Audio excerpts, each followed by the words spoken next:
কুমড়া ভাজি করছি, মিষ্টি কুমড়া ভাজি আর হচ্ছে তরকারি, নানান ধরনের সবজি দিয়ে তরকারি, ফুলকপি, আলু, মশলা পরিমাণ মতো সব কিছু আছে, সিম আছে, বেগুন আছে। আর পানিটা গরম করে রাখছি, পরিমাণ মতো পানিটা দিয়ে দিতেছি মাছের জন্য।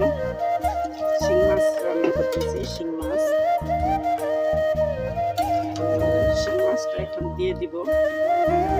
সব কিছু হয়ে গেছে, পরিমাণ মতো শিং মাছটা ভেজে রেখেছি। শিং মাছ ভেজে রাখলে খুব মজা হয়, কাঁচা দিলে একটু গন্ধ আসে, তাই কাঁচামরিচ সব কিছু দিয়ে দিলাম।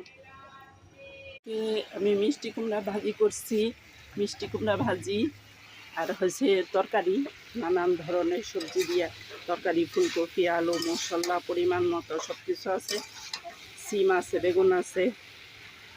আর পানিটা গরম করে রাখছি, পরিমাণ মতো পানিটা দিয়ে দিতেছি মাছের জন্য। শিং মাছ রান্না করতেছি, শিং মাছ। তো শিং মাছটা এখন দিয়ে দিব। হ্যাঁ, সব কিছু হয়ে গেছে, পরিমাণ মতো শিং মাছটা ভেজে রেখেছি। শিং মাছ ভেজে রাখলে একটু মজা হয়, কাঁচা দিলে একটু গন্ধ আসে, তাই কাঁচামরিচ সব কিছু দিয়ে দিলাম।